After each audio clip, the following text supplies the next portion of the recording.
Saudara, terima kasih Anda masih bersama kami. Saudara, rumah yang dihuni Pak Sutri lansia di Ponorogo ludes terbakar. Api juga menjalar ke dua bangunan rumah lainnya. Kebakaran diduga karena pemilik rumah lupa mematikan kompor setelah memasak. Lokasi Jalan Pramuka. Kebakaran terjadi di rumah pasangan suami istri Imam Sujari 70 tahun dan Marsini 60 tahun di Jalan Pramuka, Kelurahan Nologaten, Kecamatan Ponorogo Minggu siang. Warga berupaya memadamkan api dengan alat seadanya namun gagal. Teriknya matahari dan kencangnya angin membuat seisi rumah Pak Sutri lansia itu ludes terbakar. Api juga merembet ke dua bangunan rumah lainnya. Api bisa dijinakkan setelah 2 unit mobil damkar tiba. Kebakaran diduga karena Marsini lupa mematikan kompor setelah memasak.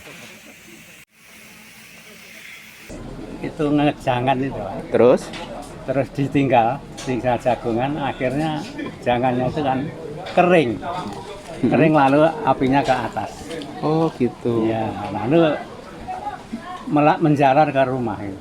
Ini ada 3 bangunan, ini milik satu orang atau milik berapa warga? Ini dua orang. Yang belakang? Yang belakang satu orang menghadap ke sana. Oh, tapi beda kakak nggih. Beda kakak. Mau menggoreng, beliau pergi keluar. Setelah pergi keluar langsung memang terdengar suara bunyi dari kompor dus gitu kan. Setelah balik ternyata sudah menyebar di area dapur. Area dapur ini memang dari kayu semua. Kini Pak Sutri lansia itu terpaksa mengungsi ke rumah kerabatnya. Dirgo Suyono melaporkan dari Ponorogo. Saudara, peristiwa ini bisa menjadi pelajaran agar kita waspada saat membakar sampah di musim kemarau. Di Tuban, sebuah kandang sapi terbakar dan menyebabkan 2 ekor sapi terluka. Api diduga berasal dari sisa pembakaran sampah di sekitar kandang. Warga Desa Boto, Kecamatan Semanding, Kabupaten Tuban, Minggu siang dikejutkan terbakarnya kandang sapi milik Nur Juman. Warga yang panik bergotong royong memadamkan api dengan alat seadanya. 2 mobil pemadam kebakaran dan 1 kendaraan penyuplai air diterjunkan ke lokasi kejadian. Namun api telah dipadamkan warga sehingga petugas hanya membasahi lokasi untuk mengantisipasi api kembali menyala. Akibat peristiwa ini 2 ekor sapi terluka. Kedua ternak ini dilepas pemiliknya saat kebakaran agar dapat menyelamatkan diri. Api diduga muncul dari sisa pembakaran sampah yang ditinggal pemilik kandang. Cuaca panas dan hembusan angin menyebabkan api kembali menyala, lalu merembet ke tumpukan jerami kering pakan ternak di dalam kandang. Beruntung kebakaran ini cepat diketahui sebelum api merembet ke bangunan rumah.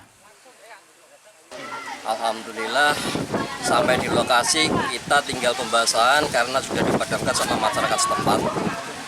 Ini yang terbakar apa saja? Yang terbakar jerami dan ada sapi sempat ada yang luka. Kerugian? Diperkirakan kerugiannya 3 juta rupiah. Itu awal mula karena apa penyebabnya?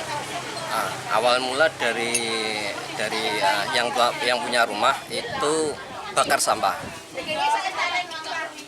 Merembet ke jerami. Petugas damkar mengimbau warga hati-hati jika membakar sampah dan harus mengawasinya sampai benar-benar padam. Sebab cuaca panas dan kering membuat segala sesuatu mudah terbakar. Sapari Ranuwijaya melaporkan dari Tuban. Saudara, pelaku penganiayaan hingga korbannya tewas di Jember diringkus oleh polisi. Pelaku dan korban merupakan tetangga yang masih ada hubungan keluarga. Penganiayaan diduga dipicu perselisihan batas tanah. Petugas gabungan Polsek Sumber Baru dan Resmob Polres Jember Minggu sore menggerebek rumah di Desa Gelang, Sumber Baru, Jember.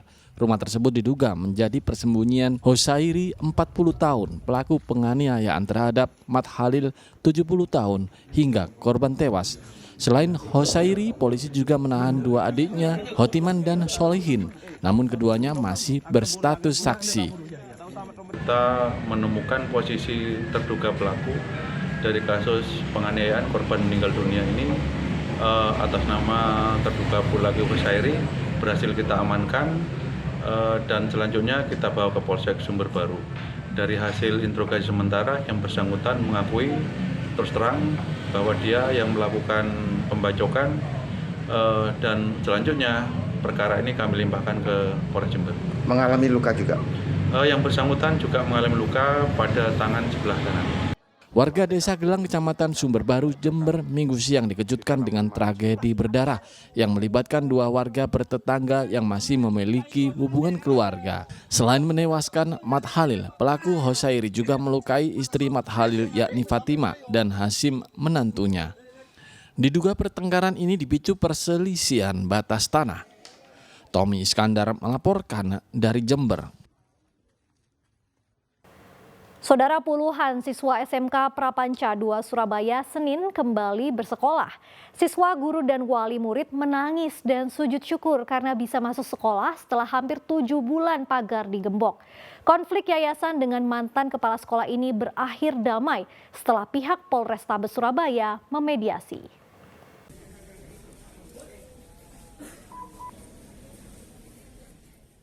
Setelah gerbang sekolah dibuka, puluhan siswa, guru, dan wali murid menangis haru serta sujud syukur karena bahagia bisa kembali belajar di sekolah setelah 7 bulan mengungsi akibat pintu pagar sekolah dikunci. Kalau yang dirasakan kemarin itu sedih karena nggak bisa semaksimal mungkin kayak sekolah yang lain. Ya, terus yang lainnya pada maksimal. Yang lainnya pada rekreasi, kita enggak gitu. Jadi fasilitasnya kurang. Kalau di sini sudah kembali senang. Ini kan udah dibuka ya. Mungkin apa harapannya mungkin? Harapannya bisa kembali jaya kayak SMK Prapanca 2 yang dulu lagi. 97 siswa SMK Prapanca 2 Surabaya bisa tersenyum kembali setelah bisa masuk sekolah. Sebelumnya puluhan siswa ini tidak bisa masuk ke sekolah Dingin dan Intan Timur karena adanya konflik antara yayasan dan mantan kepala sekolah. Akibat konflik yang berlanjut hingga gugatan ke Pengadilan Negeri Surabaya, gerbang sekolah digembok. Berkat mediasi Polrestabes Surabaya, pihak yang berkonflik sepakat damai dan membuka kunci pagar. Ada laporan di Polrestabes Surabaya. Berangkat dari situ kami memerintahkan Kasat Reskrim untuk segera intens penanganannya, mencari formula solusi persoalan ini. Dan alhamdulillah setelah pertemuan yang ke-7 dengan para pihak, tentunya dari yayasan dengan Bapak Haji Suwandi, akhirnya saling memahami dan saling untuk memahami terkait dengan persoalan dan akhirnya polemik ini bisa diselesaikan. Insya Allah ini semuanya sudah selesai, ya sudah selesai semuanya dan ini akan terus SMK 2 Prapanca anak-anaknya bisa belajar dan memanfaatkan fasilitas yang sudah. Saya terharu sekali karena anak-anak yang selama ini nggak bisa sekolah, sekarang bisa sekolah dengan baik. Selama ini anak-anak kami tampung di tempat-tempat terjejer-jejer di luar. Kami punya keterbatasan yang karena adanya persoalan sehingga tidak bisa masuk di sini. Maka polisi ambil langkah atas laporan-laporan kami dan langkah yang dilakukan ini sangat luar biasa. Saya nggak mengira modelnya begitu dalam rangka mediasinya. Selama 7 bulan sejak pintu pagar terkunci, siswa Prapanca ini belajar di ruang kampus Tikosa AWS. Satu ruangan digunakan untuk 2 hingga 3 kelas, sehingga proses belajar mengajar jauh dari kata nyaman. Dari Surabaya, Ari Purwanto melaporkan. Tanah kas desa di Mojokerto dimanfaatkan menjadi agrowisata. Pengunjung bisa memetik melon sepuasnya. Saudara, tetaplah bersama kami.